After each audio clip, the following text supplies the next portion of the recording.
جو لوگ بینک میں نوکری کرتے ہیں، اب ان کے بارے میں پوچھو کہ مولانا صاحب وہ قربانی کرتے ہیں، ان کی قربانی ہوگی کہ نہیں ہوگی؟ کلیئر کر دوں، نہیں ہوگی۔ کیوں؟ کیونکہ کوئی بینک ایسا نہیں ہے جہاں سود کا کاروبار لکھا نہ جاتا ہو، درج نہ ہوتا ہو۔ اسٹیٹ بینک لے لو، ICICI بینک لے لو، گرامین بینک لے لو، ریزرو بینک، کوئی بھی بینک ہو، آپ اس میں نوکری کر رہے ہیں، آپ کھاتے نہیں ہیں، آپ کے اکاؤنٹ میں پیسہ جمع ہے، آپ اتنا ہی نکالتے ہیں جتنا آپ کا ہے، سود بڑھتا آپ چھوڑ دیتے ہیں، آپ نہیں کھا رہے ہیں، ٹھیک ہے، اچھی بات ہے، بہت اچھا ہے، لیکن صرف کھانا ہی نہیں ہے۔ اللہ کے نبی نے فرمایا لعنت اللہ علی آکل الربا وموکلہ وکاتبہ وشاہدہ وقالہم سواء۔ اللہ کے نبی کی یہ حدیث ہے۔ اللہ کے نبی صلی اللہ علیہ وسلم نے فرمایا اللہ کی لعنت ہو سود کھانے والے پر، سنیے، اللہ کی لعنت ہو سود کھانے والے پر۔ بیڑ پھٹیا نے تو آپ کو ہنسایا ہے، ہم یہاں قرآن سنا رہے ہیں، حدیث سنا رہے ہیں۔ بیچارہ راستے میں ہم سے کہہ رہا تھا مولانا صاحب ہم کو اتنا قرآن حدیث نہیں آتی ہے، ہم تو بھیک مانگا کرتے تھے، 2 روپے 4 روپے کوئی دیتے۔ اللہ نے کہا جس کے پاس جیسا علم ہے اس نے بتایا۔ میرے بھائیوں، یہاں قرآن ہے اور حدیث ہے، ایک طرف آیتیں ہیں ایک طرف حدیث ہے۔ سنو، لعن اللہ علی آکل الربا، اللہ کے نبی فرماتے ہیں اللہ کی لعنت ہو سود کھانے والے پر، وَمُوكِلَهُ سود کھلانے والے پر، سود کھانے والے پر، سود کھلانے والے پر، وَكَاتِبَهُ سود لکھنے والے کے اوپر۔ جرجیت صاحب سود کھاتے نہیں ہیں، کسی کو 1 لاکھ دے کے 10 بھی نہیں لے رہے ہیں۔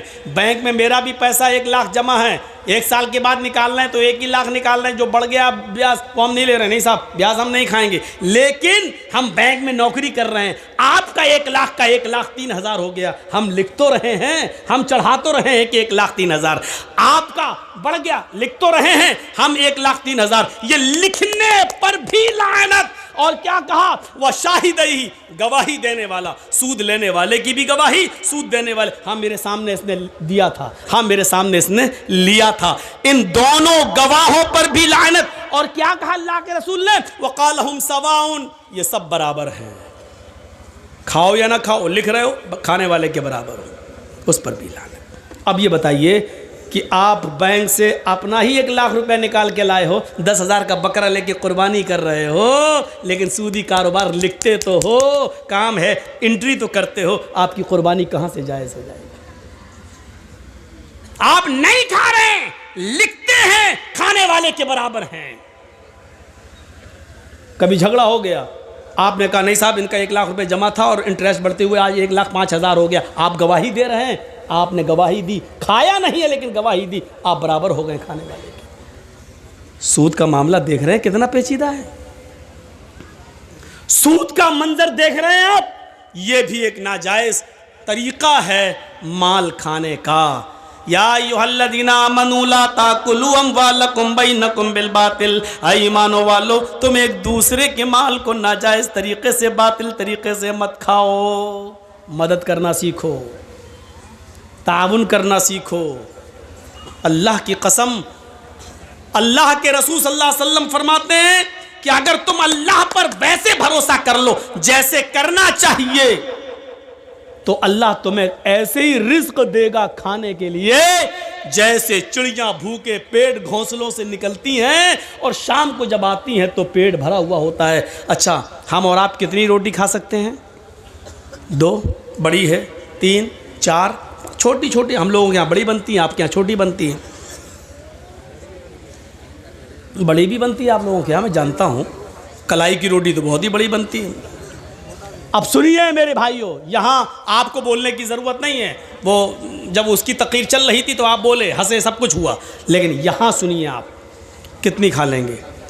ایک مچھلی ہوتی ہے، وہیل مچھلی، سنا ہے نام؟ وہیل مچھلی، جانتے ہو وہ سمندر میں جب گھومتی ہے، سمندر میں رہتی ہے، وہ 1 دن میں کتنا کھاتی ہے؟ منہ پھڑا ساری مچھلیوں کو کھا گئی، جو منہ میں آ رہا ہے، 1 دن میں 40